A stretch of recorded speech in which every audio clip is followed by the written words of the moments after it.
Muy bien, pues muy buenos días. Iniciamos el día de hoy nuestra sesión académica virtual por parte del Instituto de Salud Mental del Estado de Durango. Enviamos un cordial saludo a nuestra directora general, la doctora María Soledad Ruiz Canán, por permitirnos estos espacios para llevar a cabo dichas sesiones y tener más alcance en este tema de capacitación. El día de hoy tenemos el honor de que nos acompañe para llevar a cabo esta sesión, este tema que manejemos el día de hoy, el licenciado Felipe de Jesús Martínez Rodarte. Él fungió como expresidente de la Comisión Estatal de Derechos Humanos en el Estado de Durango. Licenciado, sea usted bienvenido. Muchas gracias por aceptar la invitación por parte de la contadora Margarita para esta ocasión. Contadora, muy buenos días. Gracias por la disposición y el tiempo para llevar a cabo dicha capacitación del día de hoy. Me va a permitir leer un poquito algo de su formación y su experiencia profesional, licenciado, con su permiso. Adelante. Él es licenciado en Derecho por parte de la Universidad Juárez del Estado de Durango. Cuenta con maestría en Terapia Familiar por la Facultad de Trabajo Social de la Universidad Juárez del Estado de Durango. Máster en Derechos Humanos, Estado de Derecho y Democracia en Iberoamérica, título expandido por la Universidad de Alcalá. Aspirante al grado de maestro en Derecho Judicial por la Universidad Judicial del Poder Judicial del Estado de Durango. Aspirante al grado de doctor en Derecho Judicial por la Universidad Judicial del Poder Judicial del Estado de Durango. Parte de su experiencia laboral es director jurídico de la Secretaría Ejecutiva del Sistema Local Anticorrupción, presidente de la Comisión Estatal de Derechos Humanos de Durango, director del Centro Estatal de Justicia Alternativa del Poder Judicial del Estado de Durango, subdirector del Centro Estatal de Justicia Alternativa del Poder Judicial del Estado de Durango, jefe de estudios adscrito al Departamento de Legislación y Estudios Municipales de la Secretaría del H Ayuntamiento, subsecretario del Ayuntamiento de Durango, coordinador del Programa Integral de la Reforma a la Reglamentación Municipal, múltiples diplomados, catedrático, ponente y penalista. Licenciado, sea usted bienvenido. El día de hoy viene a tocarnos un tema de mucha relevancia, mucha importancia, sobre todo en estos días, tiempos de COVID, que hemos tenido una variación en temas de salud mental, por llamarlo de alguna manera, y de cómo poderlos manejar y llevarlos a cabo con legislación y con leyes. Para eso nos viene a hablar acerca del tema salud mental como derecho humano. Licenciado, recibo un fuerte saludo de la doctora Soledad Ruiz Canán, de todo el equipo del Instituto de Salud Mental que nos acompaña el día de hoy. Muchas gracias, licenciado, por aceptar la invitación, y pues la plataforma es toda suya. Y adelante, al finalizar su presentación, licenciado, abriremos un espacio para preguntas y comentarios y ya lo iremos manejando en su momento. Muchas gracias, licenciado. Adelante. Muchas gracias, Pablo, te agradezco.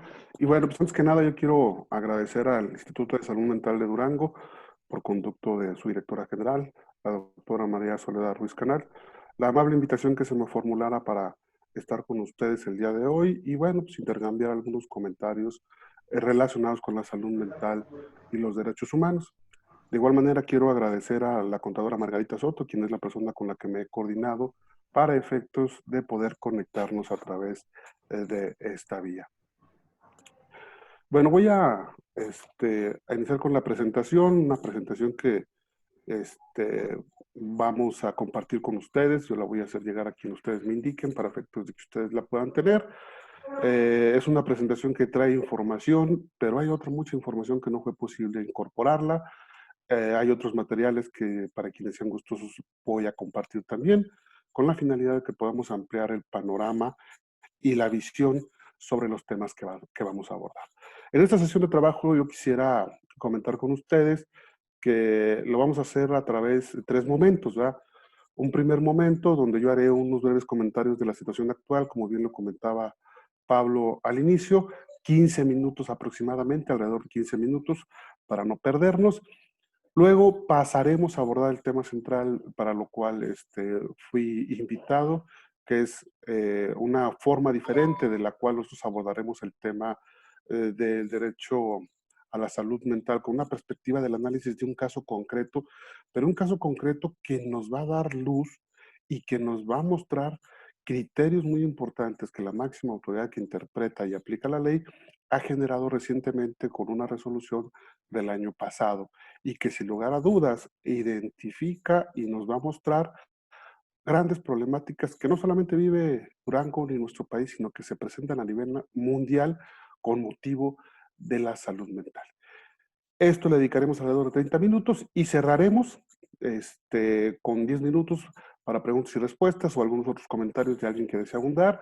Por efectos de la vía por la cual estamos contactados, pues yo me esperaré, si se formula alguna pregunta, me esperaré hasta el final con la finalidad, valga la redundancia, de darle dinamismo y no sobrepasar más allá de los 50, 60 minutos, porque sé que también ustedes tienen otras actividades que desarrollar. Para dar entrada, voy a empezar a abordar los primeros 15 minutos de la primera parte de esta exposición.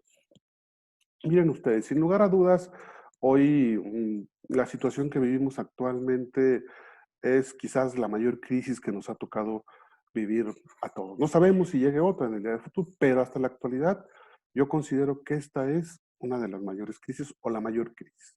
Esta crisis ha propiciado, sin lugar a dudas, o nos muestra y ha dejado evidente las amplias debilidades institucionales que tenemos, pero también las debilidades que como personas vivimos y nos ha dejado prácticamente a la vista cómo como seres humanos tenemos una fragilidad enorme, ¿verdad?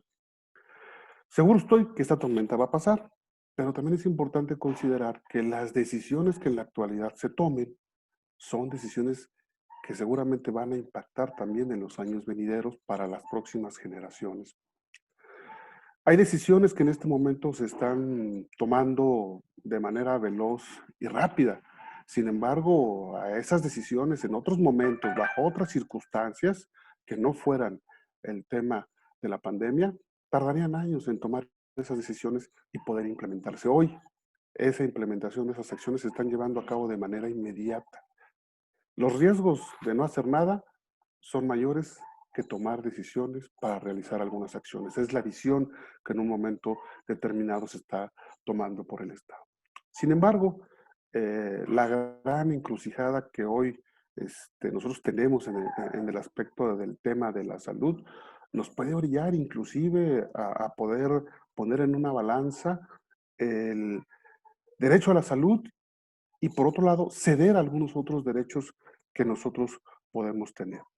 Es por eso que quiero compartir con ustedes brevemente algunos aspectos de derechos humanos que desde mi perspectiva y decirlo de otros estudiosos de los derechos humanos consideran que se están viendo afectados, que se están viendo en riesgos o ha dejado entrever cómo el Estado ha sido insuficiente para poder atender dichos derechos. En primer lugar, mencionaría el derecho a la salud. Sin lugar a dudas es el tema central, pero también atendiendo a esa vinculación, a esa interdependencia que tienen los derechos humanos, hay otros que son relevantemente importantes y que están siendo afectados. El derecho a la educación, por ejemplo.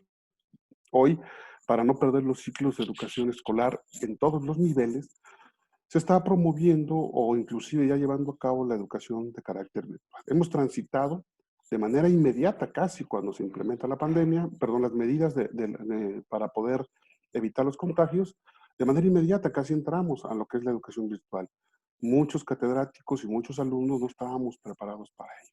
Eso implica entonces también necesariamente que ante esa falta de capacitación en el uso de las herramientas tecnológicas, sin lugar a dudas, el derecho a la educación se ve afectado.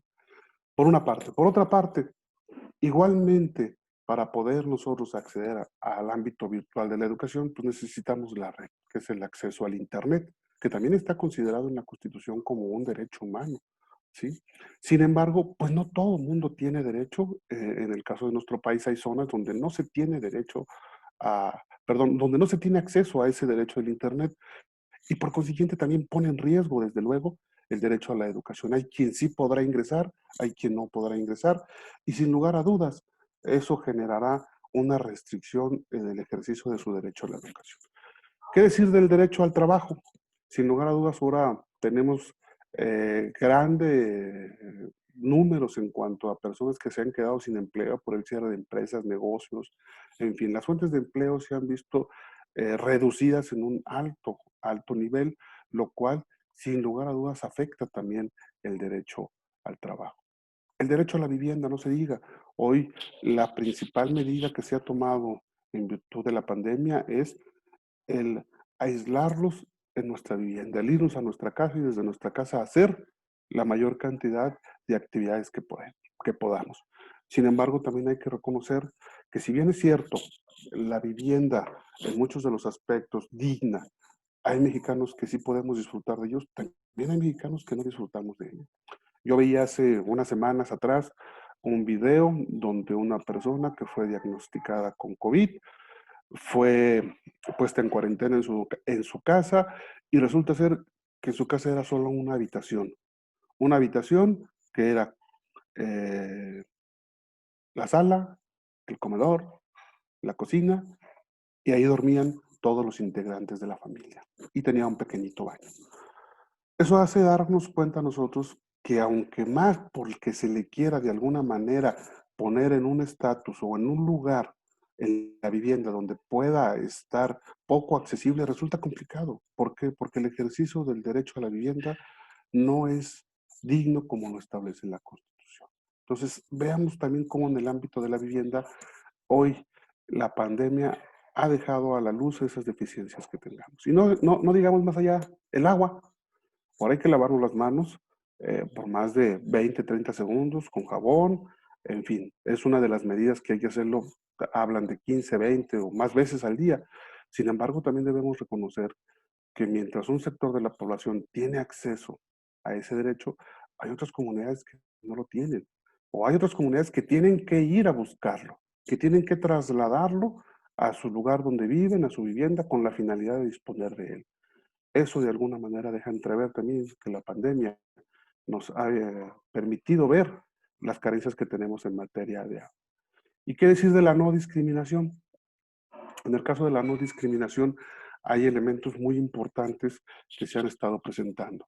Unas veces por temor, otras veces por algunos paradigmas equivocados que tenemos. Ustedes que están cerca del ámbito de la salud se han dado cuenta de agresiones que han existido para ciertos servidores públicos que se encuentran en ese ámbito, ¿sí? O taxistas que no quieren recogerlos para poderlos trasladar a su domicilio. Hemos visto también, no solamente eso, sino en algunas entidades del país, cómo algunas comunidades no permiten que integrantes de otras comunidades transiten o de alguna manera se trasladen por su comunidad, menos que lleguen. Yo veía hace unos días en una frontera, en un noticiero, en una frontera de Sonora, donde inclusive residentes de Estados Unidos que querían pasar y trasladarse a un lugar ahí, a un puerto, pues eran revisados, verificados por los mismos integrantes de la sociedad, ¿no? Que en un momento determinado decían que fuera un estadounidense, pues no lo iban a dejar pasar. La libertad de tránsito. Hemos visto cómo en nuestro país ha habido inclusive municipios, o existen municipios que han tomado medidas de toques de queda, ¿verdad? Sin embargo, hay que dejar en claro que la libertad de tránsito es un derecho que está consagrado en nuestra Constitución y que limitarlo, restringirlo, no es una facultad de autoridades ni estatales ni municipales. Es la facultad de una autoridad de carácter federal que hasta hoy, atendiéndose al artículo 29 que establece la suspensión de las mismas, ha decidido no hacerlo y ha dejado en libertad a los estados para que ellos tomen las decisiones. Sin embargo, nosotros también debemos de tomar en cuenta que la libertad de tránsito es un derecho que está ahí en la Constitución y que hoy, por el tema de la pandemia, pues lo hemos visto también limitado. El acceso a la información. Ustedes saben el cuestionamiento que existe en la actualidad respecto de la persona que todos los días ofrece una conferencia de prensa a las 7 de la tarde, si la información es correcta, si la información no es la correcta, si se está censurando la información, si nos están dando la información que es real o verídica, si se nos está dando otra información distinta, ¿no? Entonces vemos también cómo nuestro derecho de acceso a la información se está viendo en riesgo, se está viendo limitado y en un momento determinado también como consecuencia puede presentarse una vulneración. En el entorno de esto se podemos encontrar otros derechos más, la detención arbitraria, no detención arbitraria. Ustedes se dieron cuenta, por ejemplo, en el estado de Jalisco, como la detención de algunos jóvenes por ahí que no usaban tapabocas, se convirtió en un movimiento que desafortunadamente generó violencia y confrontación, inclusive con el gobierno estatal y con el gobierno federal. En fin, la libertad de reunión, pues hoy no nos podemos tampoco nosotros reunir con nuestros amigos, con nuestros compañeros de trabajo, en fin, las aglomeraciones no están permitidas y son producto precisamente de las medidas sanitarias para evitar de alguna manera los contagios. De esta manera, pues, y de manera muy, muy, muy general, mi comentario en este sentido es importante que nosotros reflexionemos que muchas de las actividades cotidianas de nosotros que están consagradas como derechos humanos están siendo afectadas por el fenómeno de la pandemia, pero más que nada resultado de las actividades y decisiones que los gobiernos están tomando y que yo les reitero, hay que tener mucho cuidado porque, porque las decisiones que hoy se están tomando muchas de las veces son, no quiero decir irresponsablemente yo a la ligera, sino son decisiones que muchas de las veces transgreden la norma jurídica, pero con un afán noble, yo lo entiendo y a mí me queda claro. Sin embargo, también los excesos se pueden hacer presentes, las violaciones a los derechos humanos también, y por consecuencia se pueden ir generando paradigmas, ¿no? O escenarios donde sea posible que bajo ciertas circunstancias los derechos humanos puedan ser vulnerados. Y eso resulta complicado. Yo les comento, hace unos días estaba yo leyendo un artículo, un documento, donde hacía referencia, atendiendo a la cuestión de los datos personales, se hacía referencia a la posibilidad de que en algunos países se pudiera colocar una pulsera que permitiera identificar desde la temperatura de la persona, la oxigenación de la sangre, pero no solamente eso, ¿con qué finalidad? Pues poder identificar quiénes eran potencialmente un riesgo para poder adquirir o hubieran ya adquirido el COVID, o en su defecto también para mantener un control en cuanto a la movilidad de las personas. Sin embargo, también es cierto que algunos regímenes totalitarios de alguna manera pueden utilizar estas herramientas con la finalidad de conocer otros aspectos que son también importantes en la vida de nosotros como personas y que desde luego para el control y para el ejercicio del poder de algunos estados totalitarios, pues juega un papel relevante, ¿no? Entonces, si a nosotros nos ponen en la balanza escoger entre el derecho a la salud o garantizarnos nuestra salud a través de una pulsera, pues nosotros quizás podamos acceder y ceder a decir, está bien, cedo mis derechos de datos personales, pero quiero garantizar mi derecho a la salud. Y ceder los derechos personales es realmente algo que pudiera en un momento determinado identificar preferencias, no solamente cuestiones de salud, sino preferencias inclusive hasta políticas, lo cual para algunos estados pues es una garantía de conservarse y continuar en el ejercicio del poder. Con esto cierro esta primera parte de estos minutos relacionados con los comentarios a los derechos humanos y la situación que estamos viviendo. Es importante, recalco, que sí, hay que buscar la manera de garantizarlos todos. Es cierto que hay que estar atentos a que la autoridad, en esa responsabilidad que tiene de garantizar el derecho a la salud, pues bueno, también no se vean afectados los demás derechos que tenemos consagrados en la Constitución y que las decisiones que se están tomando y que nosotros las entendemos como necesarias para efectos de evitar los contagios no sean vulneradoras de derechos humanos. Cierro esta primera parte, paso ahora a lo que es el análisis de una resolución que en un momento determinado resultó importante y que nos va a mostrar algunos aspectos que, bueno, a lo mejor por ustedes pueden ser conocidos, a lo mejor para algunos de ustedes pueden no coincidir, pero sin embargo es la máxima interpretación que hace del derecho a la salud mental la Suprema Corte de Justicia de la Nación. Y se trata de lo siguiente, ¿va? Es un caso que fue llevado a a una de las salas de la Suprema Corte de la Nación y que fue resuelto el año pasado. El expediente es la resolución 251 del 2016, pero se resolvió hasta el año pasado. Doy unos poquitos antecedentes brevemente de lo que se trata para tener un poquito contextualizado a qué se refiere, ¿no? Bueno, se trata de lo siguiente. El paciente, que obviamente no se llama Juan, ando batallando por aquí con una mosca. Discúlpenme si me ven manotear o algo. Es parte de... paciente Juan. Es un paciente del Instituto Nacional de Psiquiatría que en el 2011 lo diagnosticaron con varios trastornos mentales, ¿sí? Y le prescriben diversos medicamentos, es decir, el instituto lo identifica, tú eres un paciente con estos trastornos y tú debes de tomar estos medicamentos. ¿Sí?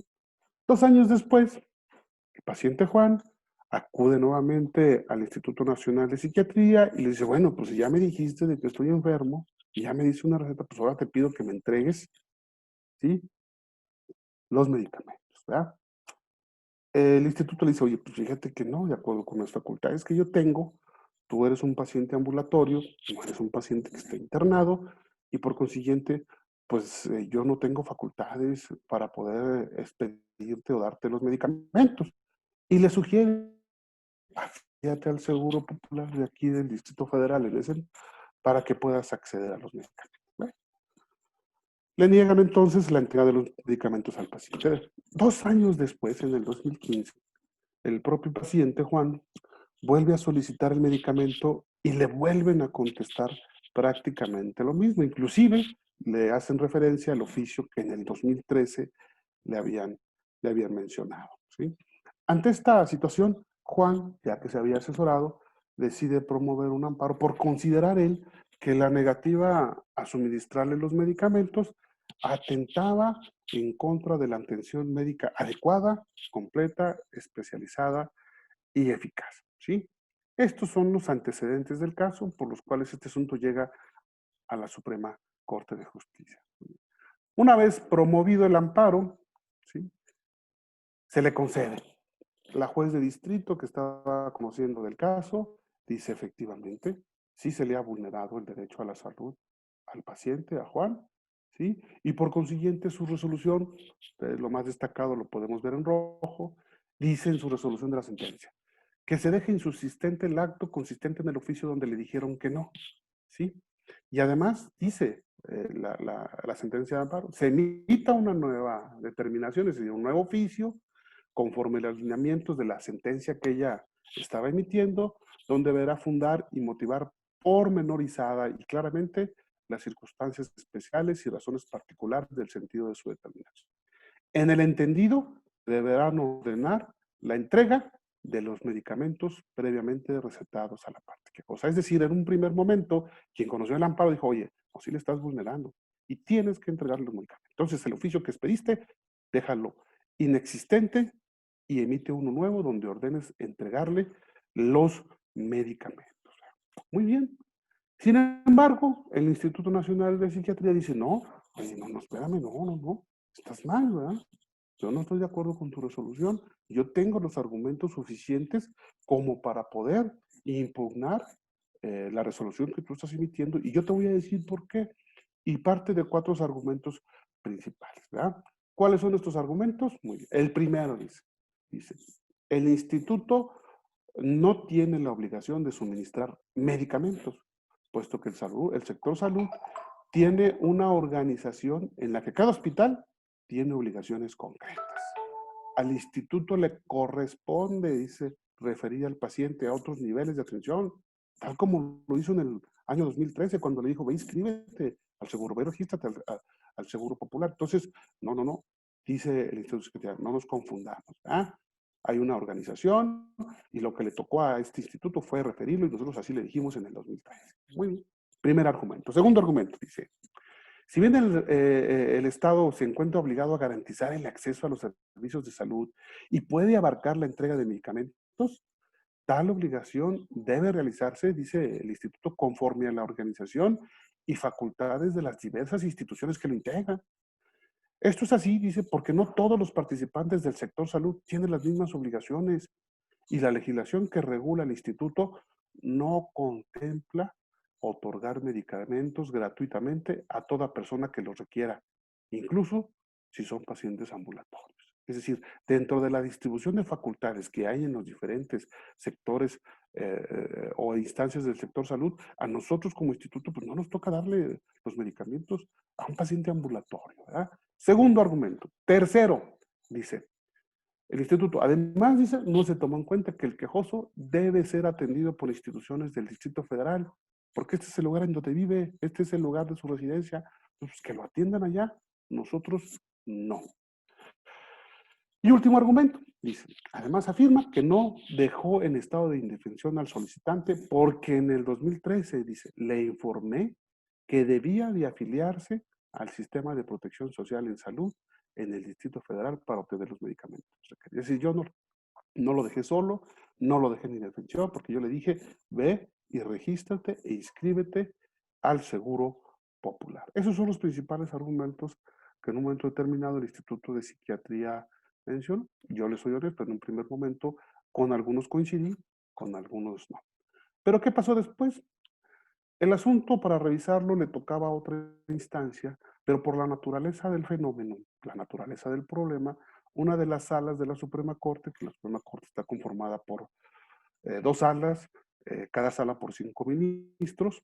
Entonces, la segunda sala dice, bueno, pues este asunto es tan importante que nosotros lo vamos a tomar para nosotros resolver, ¿verdad?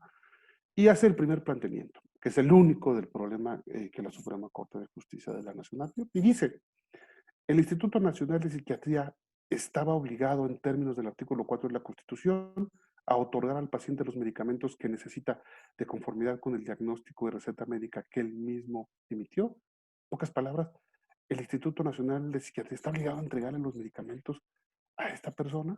Ese es el planteamiento principal.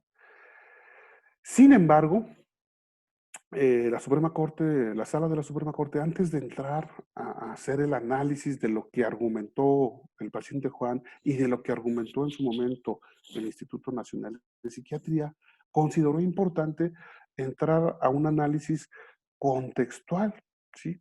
Es decir, buscar de alguna manera e identificar de alguna manera cuál es la situación que está pasando en el entorno de la salud mental.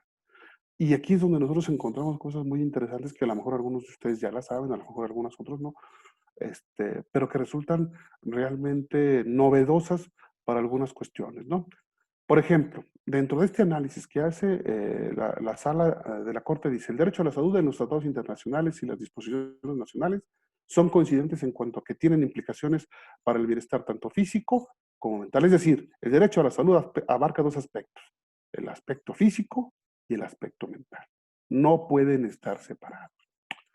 Dice también, existe un mandato para el Estado mexicano de proteger con la misma intensidad y bajo las mismas condiciones el derecho a la salud física y la salud mental. Es decir, el Estado mexicano está obligado a proteger con la misma fuerza, con la misma jerarquía, con la misma intensidad, tanto el derecho de la salud física como el derecho de la salud mental, porque ambos lo conforman de manera integral.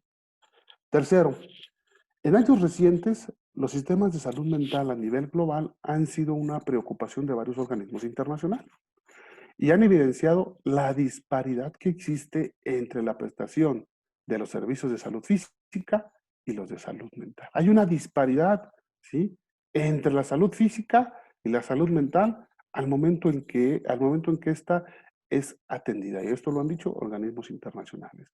Y vamos a ver algunos otros aspectos que se encontraron en el análisis contextual que precisamente hace la sala de la Suprema Corte, ¿verdad? Miren ustedes, en un informe reciente del 2017, el relator especial de las Naciones Unidas sobre el derecho de toda persona al disfrute al más alto nivel posible de salud física y mental, llegó a la siguiente conclusión. Fíjense en la conclusión que llegó.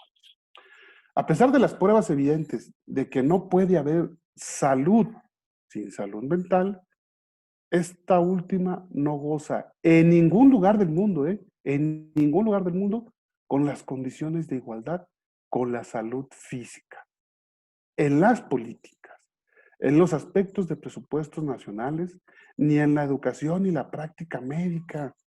Fíjense ustedes qué importante aspecto se identifica. Es decir, a nivel mundial, no estamos hablando de Durango ni de... A nivel mundial, ¿sí?, los aspectos en materia de políticas públicas son dispares en cuanto a la atención de la salud mental y la salud física. Los aspectos presupuestales, que ahorita vamos a ver un dato también que, caray, nos deja un poquito boquiabiertos. En presupuestos nacionales dice también, no hay una paridad, no hay una igualdad. En pocas palabras, la salud mental es discriminada, ¿sí?, en relación con la salud física.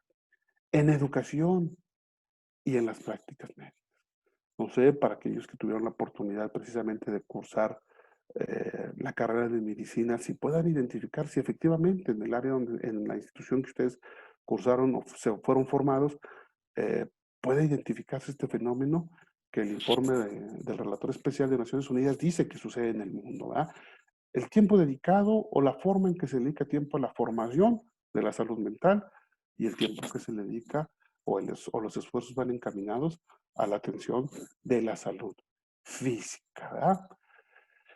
Seguimos con los datos. Aquí está. Otro. La Organización Mundial de la Salud en su Plan de Acción Integral sobre la Salud Mental 2013-2020 señala que la diferencia entre las cifras de personas que necesitan tratamiento relacionado con la salud mental y las que de hecho lo reciben son preocupantemente desproporcionales. Es decir, de quienes necesitan una atención y de quienes la reciben, el, el, el rango que separa a ambos es amplio. Y fíjense, tan es así que en México es solo 1 de cada 5 personas que padecen algún trastorno mental recibe el tratamiento. O sea, 5, el 20% estaríamos hablando. Un dato también, digo, pues relevante ante la problemática.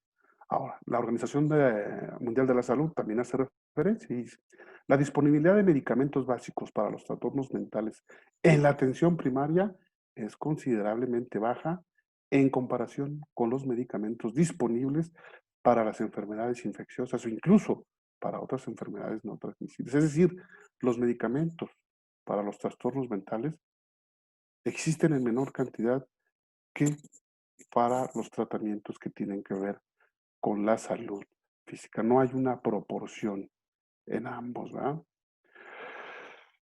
El Consejo de Derechos Humanos de las Naciones Unidas, en una resolución que emitió, está un poquito saturada, ¿no? Pero bueno, en el párrafo 21 hace referencia a lo siguiente. Dice, voy a leer solamente lo rojo, que es lo que considero importante. En el marco que establece el derecho a la salud, no crea una jerarquía en que la salud mental esté por debajo de la salud física.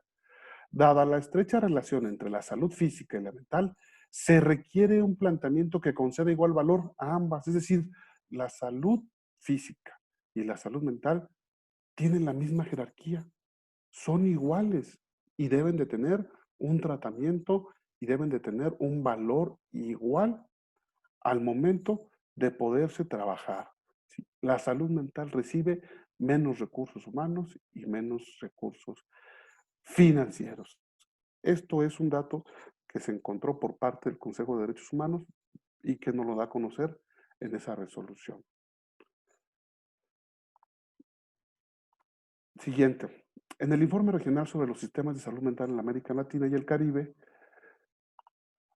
perdón, aquí está, en el Caribe, de la Organización Panamericana de la Salud, publicado en 2013, sugiere que solo el 2% del presupuesto de salud, o sea, el del 2% nada más de todo el recurso que se destina a salud, se destina a la salud mental. Pues realmente el 2% no es prácticamente nada.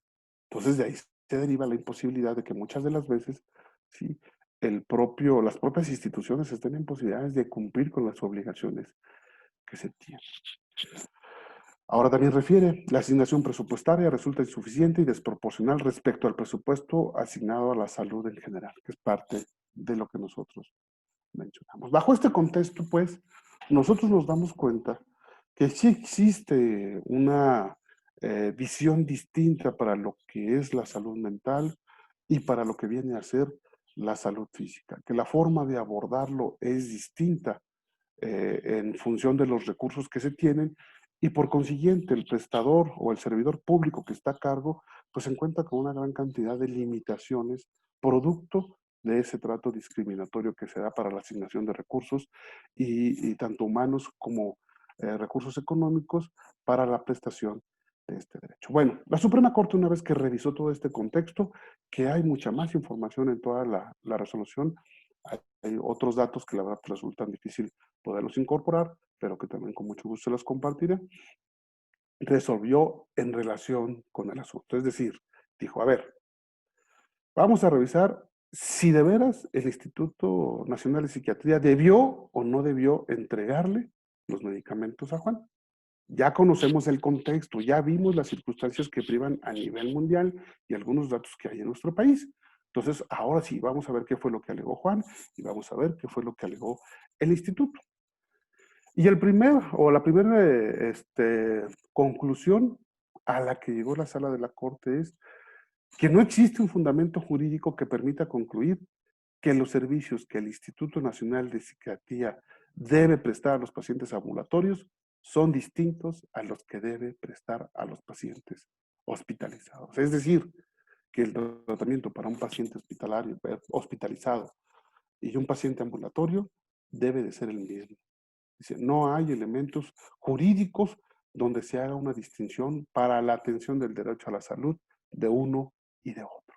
Es decir, que si le das medicamento a un paciente hospitalizado, la obligación de darle medicamentos al paciente ambulatorio también existe. No hay una separación entre ambos. Segundo, si bien es cierto, dice que el artículo 54 de la Ley de Instituciones Nacionales de Salud, que es la que rige al Instituto de Salud Mental, les es permitido referir pacientes a otro nivel de atención, sostiene que no es suficiente informarle al quejoso que se considera conveniente que se afilie al sistema de protección social de salud en el Distrito Federal. Es decir, referirlo no implica únicamente que tú le digas que vaya y se registre al Seguro Popular. Para la sala de la Corte dice eso no es referir y lo explica a continuación. No puede aceptarse que una institución de salud admita a un paciente, le preste la atención inicial y no se asegure de que recibirá el tratamiento completo. Entonces, ya lo diagnosticaste, ya lo recibiste, lo atendiste, lo diagnosticaste, le dijiste qué medicamentos y hasta le diste una receta para que pudiera haber sido integral, debiste de haberle entregado el medicamento o haberte asegurado en un momento determinado que el medicamento lo estaba recibiendo. Quizás a lo mejor por otras vías, ¿no? Máxime si la necesidad de medicamentos deriva de un diagnóstico que ella misma determinó. Ella lo había hecho. El propio instituto, la institución, había emitido el diagnóstico y había emitido inclusive hasta la receta de los medicamentos que debían suministrarse, ¿verdad? ¿Qué más dijo la Corte? Que el instituto haya incumplido con su deber de garantizar atención integral no deriva directamente de no haberle suministrado los medicamentos necesarios. Es decir, el no haber prestado el servicio integral de salud no es solamente porque no le entregó los medicamentos, sino que también fue un actuar insuficiente para lograr la atención completa del paciente. Y a continuación dice, el Instituto Nacional de Psiquiatría, al sugerirle al señor Juan afiliarse al sistema de protección social en salud del Distrito Federal, es decir, el decirle que fuera a registrarse al Seguro Popular, no es en sí, en términos técnicos, una referencia. Puede ser una recomendación, puede ser una sugerencia, pero en sí, en términos formales, desde el ámbito médico, la Suprema Corte o la Sala de la Corte consideró que eso no es una referencia. Y dice por qué. De las constancias que obran en autos, así como del expediente clínico, se observa que la autoridad en ningún momento emitió el formato de referencia y contrarreferencia y describe el número. Y mucho menos siguió el procedimiento administrativo correspondiente, de tal manera que se asegurara que el señor recibiera una atención integral. Es decir, no tomó las medidas necesarias y suficientes el instituto como para poderse asegurar que, si bien es cierto, no le iba a dar el instituto los medicamentos, otra instancia pudiera entregárselos. ¿Sí? Con esto son los principales argumentos. Hay mucho más. Yo les decía, hay otra parte donde dice también que si los medicamentos se encuentran registrados en el cuadro básico, pues deben de entregarse al paciente. Y los medicamentos que Juan le habían sido prescritos, efectivamente estaban contenidos en el cuadro básico. Por consiguiente, era necesario de que se le hubiera de alguna manera suministrado para que pudiera atender su padecimiento. Eh, Conclusiones. Voy a dar las conclusiones de un servidor relacionadas con este caso para agotar esta segunda parte y pasar a la tercera parte si no tienen ustedes algún inconveniente. Y yo concluyo tres cosas que para mí son importantísimas, ¿no? La primera, la resolución aporta mucho para el tema y dejan claro que no es responsabilidad de los operadores de la salud mental. ¿A qué me refiero con esto? Desde mi punto de vista. El contexto que nos da a nivel mundial y a nivel nacional y deja en claro que la crisis que vivimos, porque si hay que ver, cuando se le destina el 2% del presupuesto total de salud a la salud mental, pues caray, ¿qué se puede hacer con ese 2%, no? No es una cuestión que de alguna manera estriba en una responsabilidad de quienes lo operan, porque hacen lo que pueden con lo que tienen, inclusive a lo mejor hasta más, ¿no? Es una cuestión distinta, ¿sí? Entonces no es una responsabilidad del operador, es una responsabilidad que se presenta a nivel mundial y que tiene que ver con cuestiones paradigmáticas, ¿no? Que tiene que ver con el tema de políticas públicas, que tiene que ver con una concepción de la salud mental diferente a lo que nuestras normas jurídicas pretenden que sea, a la que la Organización Nacional, a la Organización de Naciones Unidas y la Organización Mundial de la Salud aspiran a que esto se convierta. Entonces, sí debemos tener precisión que es una situación contextual, que es una situación de un contexto y es una cuestión que tiene que ver con paradigmas con los cuales se abordan los problemáticos. Entonces, para poder nosotros generar un cambio, es importante que primeramente identifiquemos que hay una deficiencia a nivel mundial y que tenemos que transitar en modificar el paradigma que hacia la salud mental en la actualidad opera. Segunda, las debilidades, yo reitero aquí, vienen de un aspecto contextual y también de carácter estructural, que requieren un cambio de paradigma en su atención. Está vinculado con la que yo mencionaba en la primera, ¿no? Dejar en claro que es una cuestión de estructura, una cuestión estructural y es una cuestión mundial y que, bueno, pues, el revertirlo, pues desde luego nos va a llevar tiempo, pero sin embargo es momento quizás de empezar a trabajar con mayor intensidad, o con personas que tengan la sensibilidad y la vocación sobre este tema. Y mi tercera conclusión, la materialización del derecho humano a la salud en general es un gran reto a nivel mundial. En su faceta de la salud mental, el reto se eleva exponencialmente.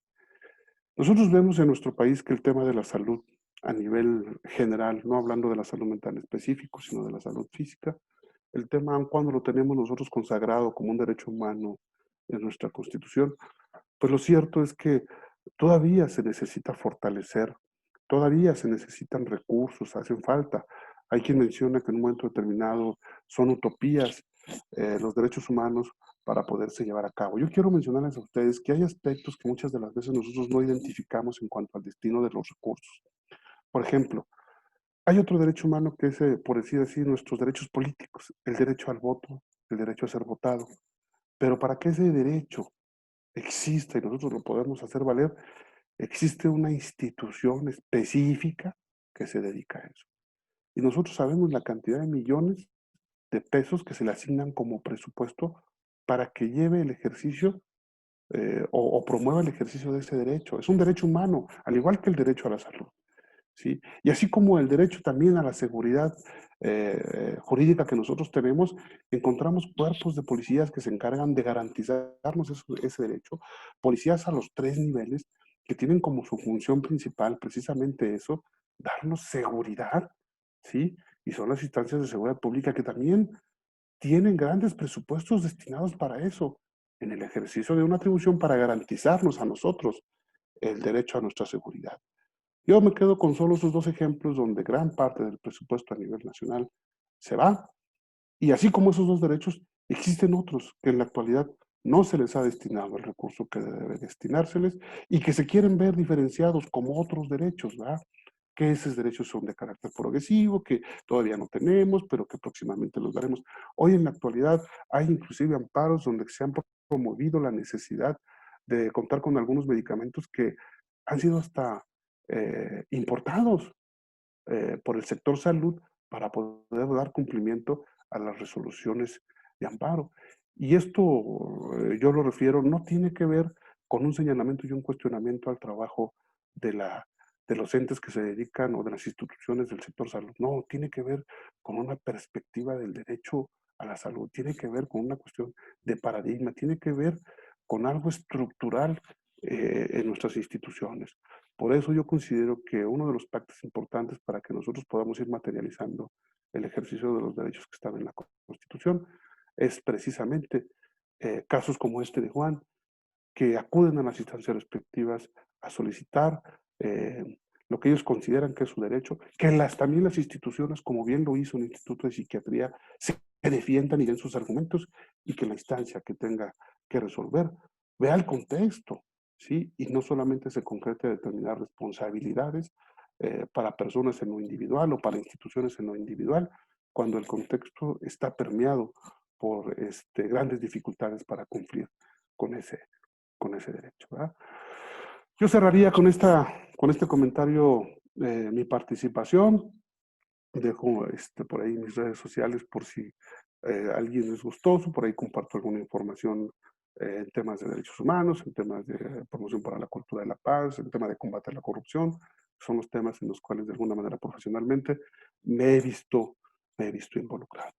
Y bueno, pues ahora ser respetuosos de los tiempos, dejo mi participación, Pablo, para lo que ustedes tengan a bien determinar. Ahí estoy a sus órdenes. Licenciado, muchas gracias. Una valiosa información acerca de cómo se debe manejar los temas de la salud y el tema y el lema de la doctora Ruiz.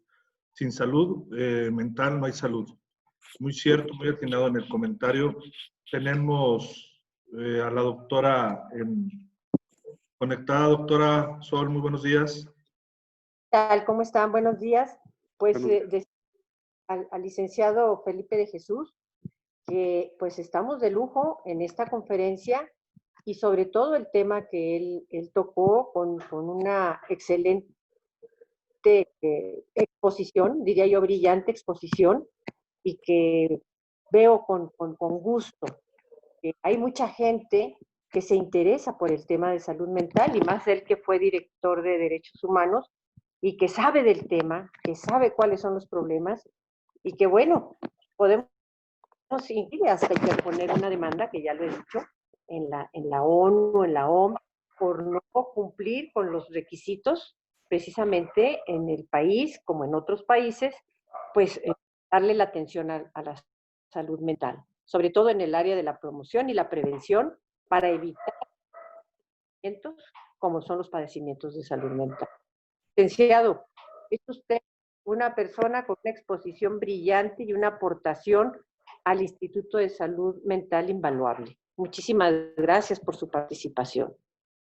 Muchas gracias, doctora. Le agradezco y reciba un cordial saludo y mi disponibilidad siempre permanente y constante. Mi formación como terapeuta familiar me hace ser parte también de esta problemática, y es un tema que para mí representa un interés importante, porque desafortunadamente nosotros lo vemos en la sociedad, los problemas de salud mental en la gente abundan, están ahí, y desafortunadamente no tenemos una cultura para poder acudir a recibir la atención que necesitamos.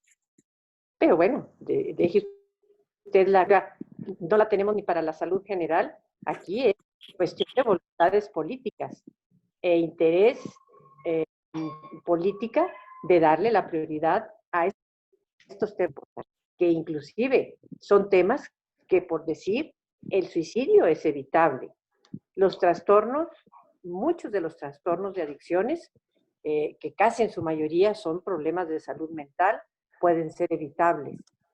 Y así una serie de temas que luego vienen a presentar posteriormente una carga importante para la persona, la familia y para la sociedad, y en lo económico, ¿sí? Entonces, pues muchas gracias, muy amables. Al contrario, doctora. Muchas gracias, doctora. Aquí tenemos dentro de nuestro panel de invitados e integrantes del instituto, está el doctor Roberto Cárdenas, que es nuestro director de normatividad y atención clínica. Doctor, ¿algún comentario al licenciado Martínez?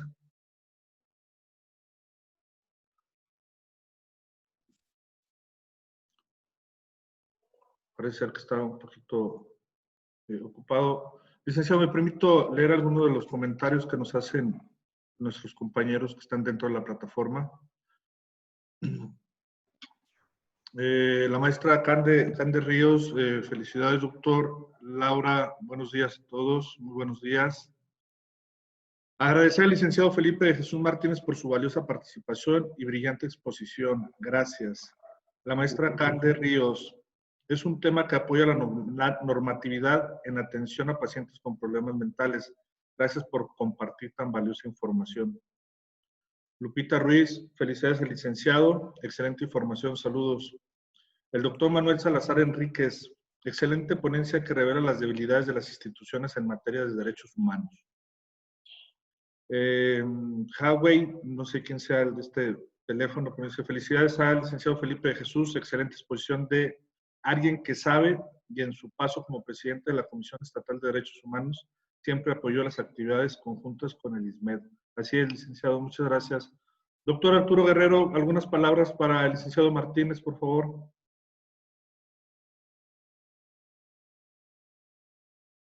Doctor Guerrero, ¿sí nos escucha?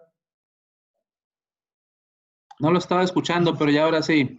Ok, doctor. ¿Algunas palabras para el licenciado Martínez? Ha terminado su exposición. Sí, se me fue la señal. Pues bueno, yo sí tenía unas preguntas, pero no sé si ya concluyeron con las preguntas. Adelante, no, adelante. Que yo tenga las respuestas, quién sabe, doctor. Oh, quiero felicitar al licenciado por su exposición. Excelente exposición. Y específicamente tengo algunas preguntas. Bueno, el sistema de salud y, bueno, toda la cuestión en temas sociales y en el tema de salud, pues son dictadas del siglo pasado. Entonces, estamos hablando de nuevas actualidades, nuevas realidades. La pandemia nos vino a descubrir o a quitar la vela de los ojos, donde vemos esas brechas, esos retos, esas nuevas necesidades de la población. Y bueno, las medidas que se están tomando no son solidarias en relación a las necesidades que tenemos en la población, tanto en salud como específicamente las que mencionó usted, licenciado. Y algo importante, el aspecto de las equidades en relación de la salud física con la salud mental, pero también ahí tenemos el tema del concepto de la salud, está implícito también el tema de la salud social, que ahí es otro aspecto también muy importante y que, bueno, también se debería de abordar, y que, bueno, la Constitución marca en su artículo 4 constitucional, hubo una modificación algunos años atrás, donde decía que todos los mexicanos tenemos derecho a la salud, y que, bueno, esa modificación, nada más con una simple palabra, cambió totalmente el concepto, y que ahora es todos los mexicanos tienen derecho a la protección de la salud. Ahí hablan específicamente de la salud y no de la enfermedad. Los nuevos retos para generar esas nuevas políticas públicas que usted mencionaba, licenciado, pues bueno, tenemos que estar conscientes que los tomadores de decisiones en estas partes a nivel nacional, como por ejemplo las nuevas políticas en salud pública, tendrán que ir orientadas sobre todo al tema de la salud mental. Usted lo expuso claramente. ¿Cuánto nos tardaremos para que haya esa conciencia? ¿Cuánto tardará el sistema en reconocer la salud mental y poner en práctica sobre todo esa necesidad? Porque la hemos visto, usted la está observando muy claramente en esta exposición, y que es una prioridad el tema de la salud mental. Ese es por un lado. Y por el otro lado, el presupuesto, que si no, ¿qué ganamos con que se identifique una prioridad el tema de la salud mental si el recurso que se disponga para poder operar estos servicios o este programa específicamente en forma equitativa con la salud física. Entonces, ¿qué tendremos que hacer para poder entender que es una prioridad el tema de la salud mental? Muy bien, doctor. No sé si hay algo otra más con esas dos, doctor. Sí, esas dos, está bien. Muy bien. Bueno, mira, hay una parte que ustedes mejor que yo, conocedores en el tema de políticas públicas.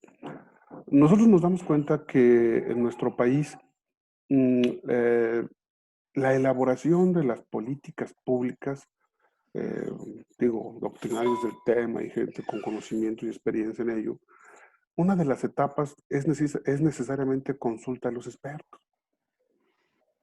En nuestro país hay desafortunadamente prácticas arraigadas donde muchas de las acciones a grande impacto que se desarrollan distan mucho de ser realmente una política pública. Serán acciones de carácter público, pero no pasan por el proceso y por las diferentes etapas en la construcción de una política pública. Y es ahí donde precisamente esa toma de decisiones, que muchas de las veces se les denomina políticas públicas, pero que técnicamente no lo son, no tocan o no de alguna manera pueden obtener la información de los expertos para poder en un momento determinado incorporarlas en ese proceso de construcción de la política que permita precisamente de alguna manera atacar el problema. ¿Y quiénes serían los expertos en materia de políticas públicas de salud mental? Estamos hablando de ustedes, ¿verdad? La gente que está ahí en el diario acontecer, el que se encarga de recibir al enfermo mental, el que está ahí, el que convive con él. Sí, esa es la gente que en un momento determinado en la construcción de las etapas de las políticas públicas debe ser escuchada. Es a la que se le debe de preguntar. Hay otros momentos en el caso de las políticas públicas de sus diferentes etapas con los diagnósticos. Hay políticas públicas, dicen llamarse políticas públicas, que se elaboran sin un diagnóstico previo. Y un diagnóstico previo debe ser elaborado por quien conoce el problema, por quien conoce el fenómeno. Y muchas de las veces esto no sucede, ¿verdad?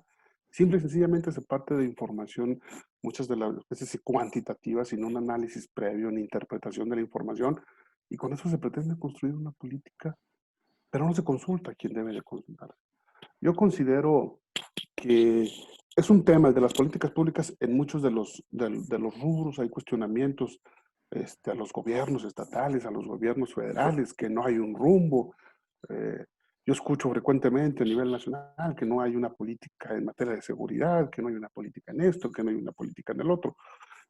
Si nosotros nos damos cuenta, entonces yo identifico así a bote pronto la necesidad de que en primer lugar se construyan verdaderas y reales políticas públicas. Segundo, que esas reales y verdaderas políticas públicas pasen en ese proceso de construcción que implica un diagnóstico, pero que también implica la participación de los expertos en el tema, porque son quienes pueden dar la orientación adecuada para poder implementarla. ¿Cuánto nos vamos a tardar? Pues la verdad, yo creo que es un tema que va para largo. ¿Sí? Es un tema que yo pienso debiera en un momento determinado abordarse por partes. En un primer lugar, yo creo que un gran esfuerzo, y tiene que ver con la segunda pregunta, un gran esfuerzo que ahorita está en manos de quienes están en la primera línea de trabajo de la salud mental, es la sensibilización de quienes se encargan de distribuir los recursos. Sin lugar a dudas, en la medida en que se pueda avanzar para que ese 2% de la salud presupuestalmente hablando, se dedica a poder incrementarse a un 5, a un 10, a un 15, en el que paulatinamente se puede ir avanzando, yo creo que es la forma en la cual podemos nosotros ganar terreno. Sin embargo, yo avisoro dificultad en la construcción de políticas públicas, veo dificultades en general y por consiguiente su impacto. Entonces yo creo que el tiempo va a ser largo, siempre y cuando también de alguna manera, pues quienes tenemos ese compromiso con la salud mental podamos aportar para que pueda de alguna manera modificarse la forma en cómo se está abordando el problema. Eso es en cuanto a la primera. Y en cuanto a la segunda, yo recuerdo, y lo digo en tono de broma, y me atrevo a decirlo, comentarlo con ustedes, en alguna ocasión en un trabajo por ahí, se me pedía pues ir a buscar la posibilidad de obtener más presupuesto para la instancia donde yo estaba laborando, hace ya varios años. Entonces, quien era mi superior me dijo, pues, ¿sabes qué? Vas, les explicas, les clarificas todo y luego pues, los convences de que nos den más dinero, ¿verdad? Como si eso fuera tan sencillo. Antes de salir, cuando yo ya iba de salida muy bien, reflexiona y me dice, a ver, antes de que te vayas, mejor no. Dice, mejor ni les clarifiques, mejor ni les expliques. Dice, mejor primero confúndelos y luego después los convences. Dijo, es más fácil. Yo creo, y lo menciono en el sentido de que yo creo que hoy lo importante es que podamos tener datos como los que hemos comentado de esta resolución, con la finalidad de poder acudir a las instancias que se encargan de distribuir los recursos y que tengan esta información que hemos comentado el día de hoy en esta resolución. Oigan, partimos de esto, o hacer nosotros estos criterios, a ver cuánto dinero del presupuesto a la salud en Durango se le está destinando a la salud mental. Vamos a ver cuántos duranguenses reciben, si hay estadísticas en INEGI o si no, reciben la salud mental. ¿Cuántos, como decíamos acá, 1 de cada 5 mexicanos que necesitan? ¿Podemos sacar la cifra de cuántos duranguenses realmente necesitamos? Y otro elemento muy importante que yo considero que es venidero. Yo creo que hoy es un parteaguas. Si bien es cierto, la pandemia nos ha hecho ver nuestra suerte en muchos de los aspectos, yo creo que también se vuelve un área de oportunidad. Y con esa capacidad resiliente hay que transformarla. Y hay que darnos cuenta de que hoy se pueden iniciar algunos estudios, algunos sondeos, algunos análisis, donde a partir y después de la pandemia y los efectos que esto genera, puede transformarse y puede buscarse entonces una mayor focalización de la salud mental, que se voltee a ver a la salud mental. Yo les comparto, hace unos días en un grupo en el que doy clase, por ahí les apliqué una pequeña encuesta, unas preguntas, ¿no? Sobre los principales problemas en estas circunstancias. Fueron 3. El problema académico, el problema emocional y el problema económico. En una de las preguntas sería, ¿cuáles se han resuelto? Los problemas académicos se resolvieron, los problemas económicos en algunos casos medio sí, medio no. Pero los problemas que se fueron quedando y la mayoría permaneció como que no fue resuelto, es el problema emocional. Y tiene que ver con el problema de la salud mental. Y cierto, es un grupo pequeño, 40 alumnos, pero son un referente donde todos coincidieron y mencionaban el problema emocional como un problema. Ahora, hoy después de que, no que termine, sino que pasemos a otra etapa de la situación pandémica que estamos viviendo, que está en nuestras casas, ¿vamos a encontrar problemas de salud mental? Sí, claro que sí. O los que ya existían se van a ver todavía más agravados, ¿no? Entonces, yo creo que hoy es momento importantísimo para que la salud mental se pueda posicionar eh, y se pueda buscar de alguna manera generar ese equilibrio y esa igualdad con la salud física, que como lo hemos visto es la visión que en la actualidad existe. Entonces, doctor, yo creo que la cuestión presupuestal tiene que ver con convencer a quienes se encargan de distribuir con datos duros, con información seria como la que hemos comentado el día de hoy. Yo les voy a dar la resolución y vienen las fuentes de donde han sido tomados y que podamos transitar también en ir acercando en igualdad de circunstancias a la salud mental con la salud física.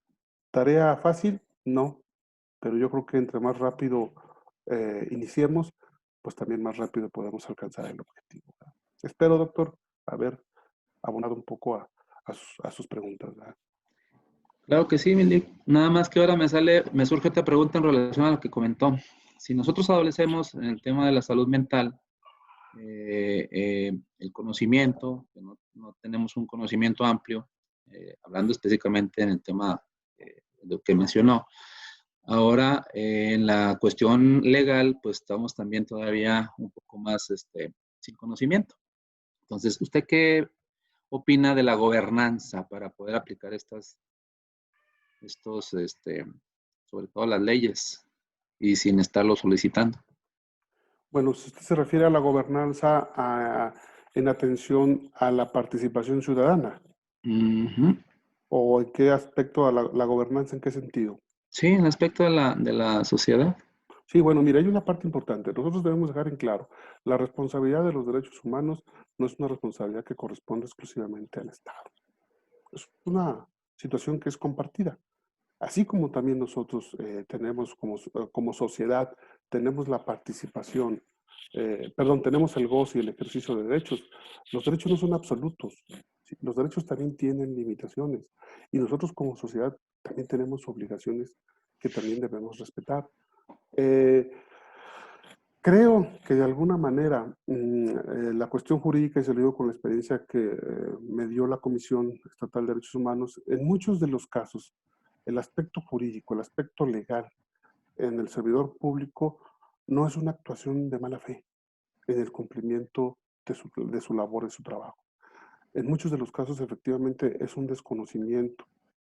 La falta de capacitación en el servidor público o la actualización, porque usted lo mencionaba ahorita, ¿no? Una reforma a la Constitución y vino a cambiar todo.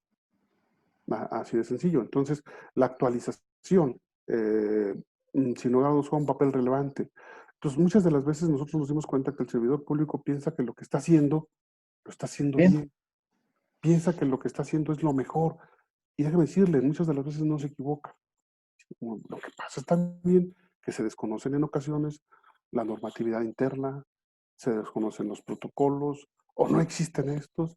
Y en un momento determinado, al no existir una determinación clara de cómo seguir la ruta, de qué es lo que hacer ante un caso concreto, como lo veíamos, el Instituto de Psiquiatría no hizo el proceso de referencia del paciente en los términos que establece su normatividad, cuando, bueno, pues es una instancia, digamos, de un tercer nivel, si no me equivoco, de atención especializada, muy especializada, es el máximo nivel, que bueno, pues nosotros pensaríamos que la adopción de esas prácticas administrativas internas las tienen claras y las llevan a cabo. Y acabamos de evidenciar que no fue así, que no solamente no lo remitieron con una referencia formal, sino que solamente se concretaron a decirle que fuera a registrarse, ¿sí? Entonces, digo, desde la parte esta de la sociedad, yo creo que es un trabajo conjunto, no solamente es un trabajo que tenga que realizar el Estado, yo creo que también nosotros como ciudadanos tenemos una responsabilidad, una obligación, pero sin lugar a dudas, en la medida en que los derechos humanos estén ahí en la Constitución y nosotros no ejerzamos los mismos o no reclamemos el ejercicio de los mismos, pues siguen estando ahí, ¿no? Se siguen quedando y no siguen clarificándose. Hoy considero que en las instancias o las instituciones lo que necesitan es claridad en cómo desempeñar su trabajo. Y cada oportunidad que se presente bajo la impugnación, bajo una queja, bajo un amparo, no es más que la posibilidad de poder clarificar una problemática que a lo mejor se presenta de manera cotidiana y que se ha venido abordando a lo mejor de manera correcta y la autoridad lo determinará, o de manera inadecuada y la autoridad dirá cómo debe ser abordada la problemática, ¿verdad? Sería ese mi comentario. Muchas gracias, licenciado. Gracias, doctor Guerrero. Nos comenta cirujano dentista Guadalupe Surbia Flores Fernández. Felicidades al licenciado Felipe Jesús Martínez. Excelente presentación, tema muy importante. Gracias. Felicidades al licenciado Martínez por la excelente información que comparte con el personal dedicado a la salud mental y espero no sea la última vez que lo haga porque aportar a las acciones emprendidas por el ISMED relacionado con la salud mental y los derechos humanos del individuo. Saludos, equipo ISMED. Doctora Cisneros Niebla, muchas gracias, doctora, por su comentario. ¿Alguien más que quiera hacer algún comentario con el licenciado? Sí, Pablo, buenos días a todos. Buenos días, doctor Osiris. Preguntarle, en una sociedad como la nuestra, con una baja en las garantías individuales, en donde si tú tienes pues algún agravio,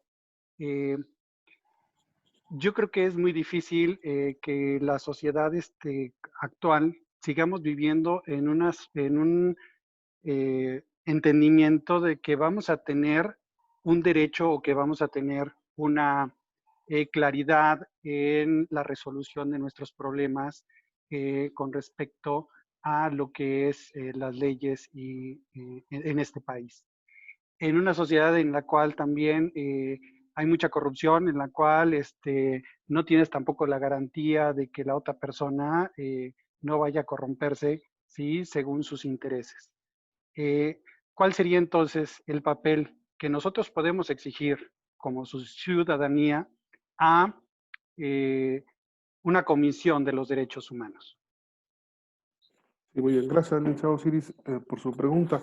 Sí, sin lugar a dudas, ¿no? Yo creo que lo hemos visto nosotros en las estadísticas que se manejan, en los análisis que se llevan a cabo en nuestro país recientemente, algunas encuestas, ¿no? El problema de la corrupción, después del problema de la seguridad pública, es uno de los principales problemas que aquejan a nuestro país y es el que la gente así lo percibe.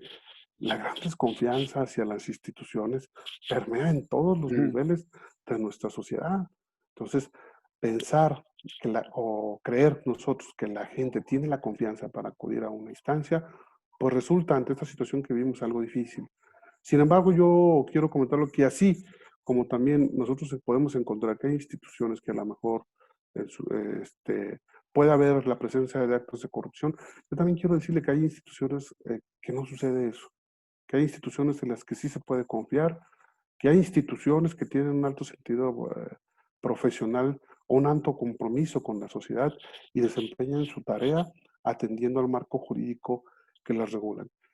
Sin lugar a dudas, mientras nosotros tengamos los derechos consagrados en la Constitución, que para muchos lo mencionan como algo utópico, lo decía yo, y que difícilmente se puede materializar entre las grandes deficiencias que tenemos, es un reto, claro que es un reto. Nosotros tenemos la reforma más importante en materia de derechos humanos, hace prácticamente, acabamos de cumplir 9 años de ella.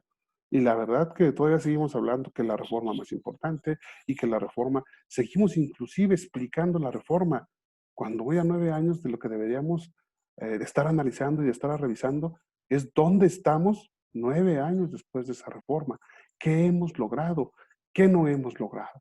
Entonces, creo yo que sin lugar a dudas, la parte fundamental para poder nosotros como sociedad colaborar y aportar para que estos derechos se puedan materializar es la exigencia de los mismos. En la medida en que nosotros podamos acudir a las instancias, y entiendo perfectamente, y creo que hay una gran justificación de que haya una desconfianza hacia ellas, para poder nosotros ejercer ese derecho, yo siento que es una de las formas en las cuales podemos nosotros avanzar.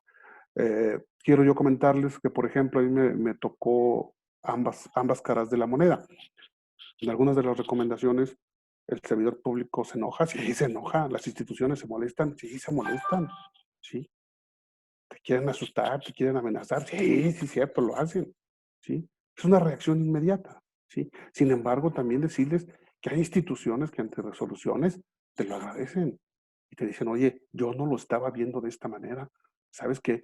Voy a cambiar, voy a capacitar a mi gente y les voy a decir que esto no se hace así y esto se hace de manera diferente, ¿sí? Y esto ha ido poco cambiando, la visión hacia este tema de los derechos humanos ha ido cambiando y yo considero que si bien es cierto, hay grandes retos para que la gente pueda creer, pueda tener confianza, también lo cierto es que no tenemos otra opción viable más que exigir el cumplimiento de los mismos de manera insistente y de alguna manera obligar a quienes están ahí para garantizar nuestros derechos a que realicen el trabajo ajustado a la ley. Quiero decirles también, no todas las resoluciones que en un momento determinado se emitan cuando nosotros solicitamos la exigencia del cumplimiento de un derecho, quedan ahí con quien las emitió. Tenemos la posibilidad de que esas resoluciones sean revisadas por otros entes. En el caso, por ejemplo, quiero decirlo, en el caso de la Comisión Estatal de Derechos Humanos en Durango, si nosotros no estamos de acuerdo con una resolución que emita la Comisión Estatal, o si nosotros advertimos que hubo un acto de corrupción y por eso no se me ha concedido la razón, puedo yo acudir a la Comisión Nacional, que es la que se encarga de corregir y de enmendarle la plana a la Comisión Estatal de Derechos Humanos. Y créanme lo que a nivel nacional ha habido grandes o un número voluminoso de resoluciones de la Comisión Nacional, donde les dice a las comisiones estatales que su resolución es imprecisa y que tienen que corregir, ¿verdad? Entonces, creo yo, licenciado Siris, que la opción que tenemos es esa. Insistir ante las instancias competentes para que estos derechos se puedan ver materializados, ¿no? Muy bien, muchas gracias, doctor Osiris. Por ahí nos pide la palabra el doctor Molotla. Doctor Cárdenas, un momento, por favor. Doctor Gabriel Molota, director de Desarrollo Institucional del Instituto de Salud Mental del Estado. Doctor Molota, muy buenos días. Muy buenos días, Pablo. Licenciado, excelente presentación. Creo que el ejemplo que dio usted del Instituto Nacional de Psiquiatría y el paciente, pues habla de que las instancias, incluso que están a la vanguardia en una materia tan importante como es la salud mental, pues hay recovecos que nos hacen ver que no importa tanto. Lo correcto, claro que habría sido la referencia desde un inicio bien hecha y muchas cosas más que comentó usted, pero bueno, desafortunadamente este desdén y negligencia pues no favorecen nada la salud mental. Y comentar, licenciado, totalmente de acuerdo con usted en cuanto a lo que se predestina de presupuesto a salud mental, este 2% del gasto total en salud.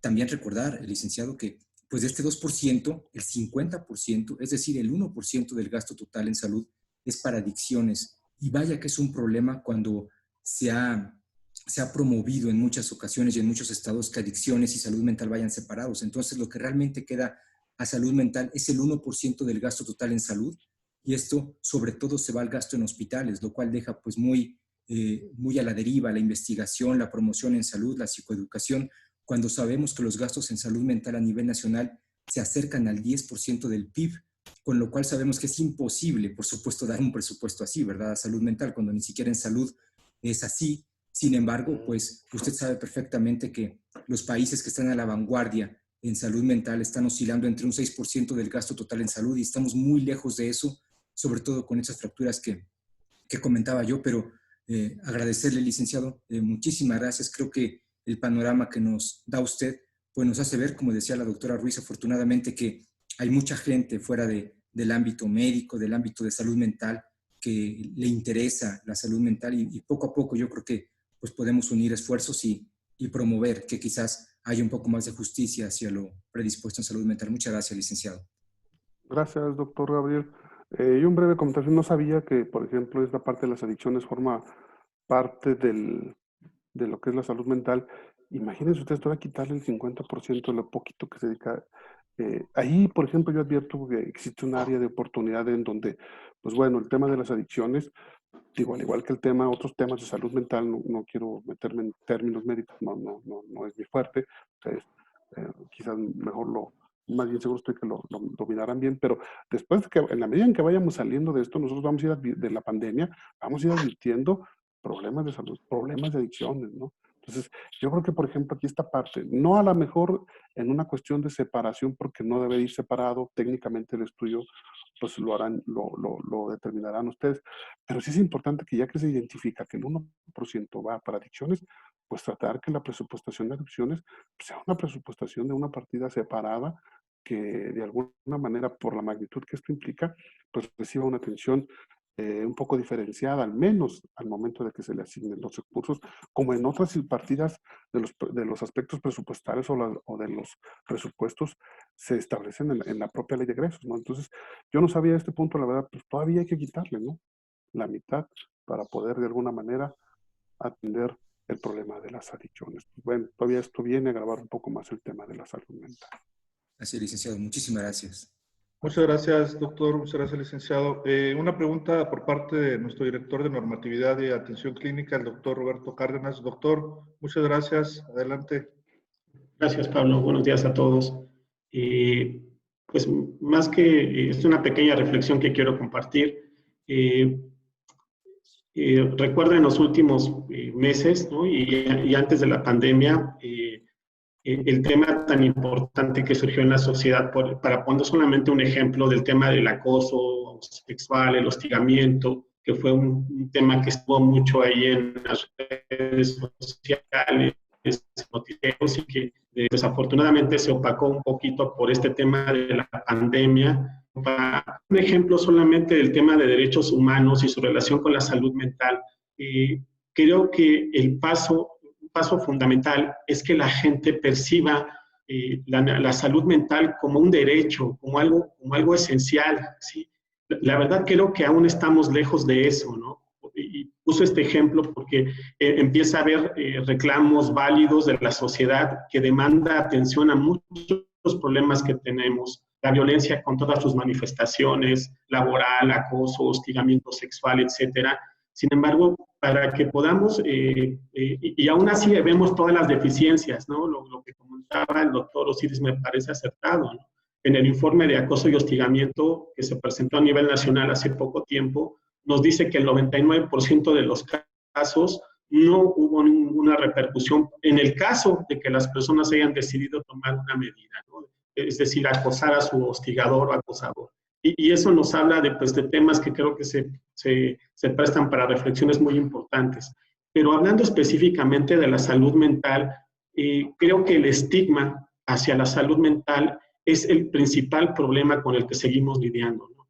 Investigaciones de estos últimos años, muy recientes, nos dicen que una de cada 10 personas, solamente una de cada 10 personas o dos que tienen un problema de salud mental van a recibir atención. Y no necesariamente va relacionada a que no haya en los lugares para atenderse, que sabemos que es un problema, sino al hecho de que la persona no busca la atención por el estigma, por miedo, por temas de discriminación. Entonces, creo que el cambio más trascendental y que requiere una visión a largo plazo y educación como elemento fundamental es ir cambiando estos paradigmas, estos pensamientos relacionados con el tema de la salud mental, en el que la gente realmente lo considere un derecho fundamental, una necesidad. Y entonces creo que el día que veamos movimientos como el que estuvimos viendo en estos meses, relacionados a la gente que reclame de manera válida y necesaria la atención en salud mental, creo que será la base de un cambio en todas estas, en estos temas que comentan, ¿no? Un momento más, quiero aprovechar para comentar que el tema de la reglamentación en salud mental es fundamental. En otros países sigue siendo ya impensable que una persona no se atienda a sus derechos. Los internamientos involuntarios son un tema importantísimo que se ha desestimado en México. La gente ingresa forzosamente a tratamientos por adicciones, a hospitales psiquiátricos sin su consentimiento. Y esto, la verdad es que ya las investigaciones nos dicen que no ha demostrado que esos pacientes tengan un mejor pronóstico que los que hayan decidido de manera personal no atenderse, no ingresarse. Entonces, hay muchos temas importantísimos. La falta de integración de los servicios de salud que ya comentó el doctor Bolotla, que estén separadas las adicciones de salud mental, sigue siendo una visión desafortunada, reduccionista, cuando en todo tratado de psiquiatría pues se habla de salud mental, en la que las adicciones es uno de los diferentes componentes. Bueno, nada más le quería agradecer, licenciado, brillante su presentación, muy ilustrativa para todos nosotros. Buen día a todos. Muchas gracias, doctor Roberto. Sí, coincidir, yo creo que tiene usted una parte que comenta usted muy importante y bueno, yo la vinculo con lo que yo decía, no solamente es parte de la responsabilidad del Estado, sino es parte también de la responsabilidad de nosotros. Y ahorita no me había vuelto a acordar de una cuestión, se los comento una anécdota, hace muchos años cuando yo trabajaba en la presidencia municipal, fue una señora a buscar ayuda porque tenía un problema.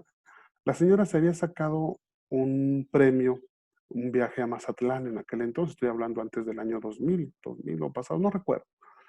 Pero tenía un hijo que tenía un problema de adicciones. Entonces, ella decía, es que yo no quiero dejar a mi hijo porque cuando regrese, pues ya me va a haber vendido todo, ¿verdad? Lo que tengo, pues lo voy a dejar ahí en la casa, no va a haber nada y yo me voy a disfrutar. Y alguien le dijo, y lo recuerdo muy bien, yo también me vino a la mente, no me había vuelto a acordar, esa parte que usted menciona, doctor, de donde, como también como sociedad, nuestra visión no es clara de lo que es el tema de la salud mental o el tema de las adicciones. Y le dijo, pues llévalo al psiquiátrico, ahí que te lo guarden 3 días en lo que regresas tú de tu viaje y de tu primo que te sacaste más Mazatlán. Entonces, caray, pues ¿cómo no? Espérame, no, entonces así, esto no funciona así. Y eso, digo, no representa otra cosa más que una falta de una visión real de lo que es la atención de la salud mental y cómo también tergiversamos nosotros como sociedad alguna problemática que la vivimos, pero sobre todo no la finalidad de las instituciones. Pero sí, totalmente de acuerdo, como sociedad, pues creo que podemos aportar la parte que nos corresponde para que el Estado también asuma y haga la parte que a él le corresponde, ¿verdad? Gracias. Gracias, doctor Cárdenas.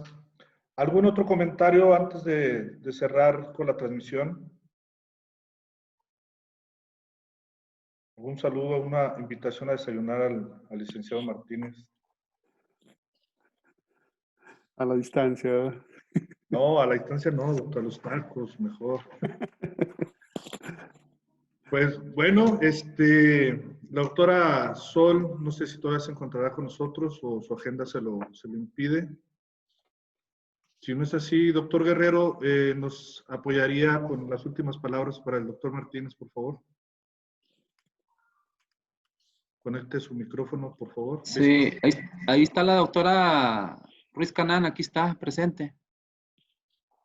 Ahí está la estoy viendo en la pantalla, entonces no sé si quiera ella mencionar, dar la clausura. Pedido.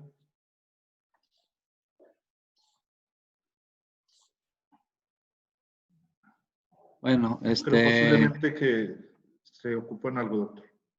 Muy bien.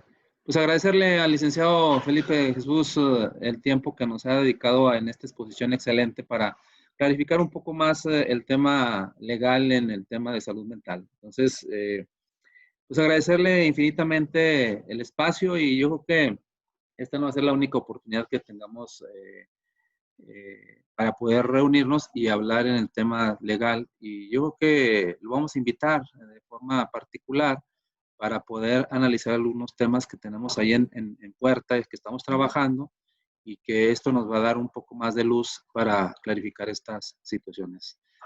Pues no me queda más que agradecerle a todo el personal que estuvo presente el día de hoy, a nuestros compañeros, a la gente que nos sigue cada jueves en estas sesiones y a nuestra contadora que fue el agrado de haberlo invitado, licenciado, y a nuestra directora general, la doctora Soledad Ruiz Canal, por estar siempre pendiente en estas transmisiones.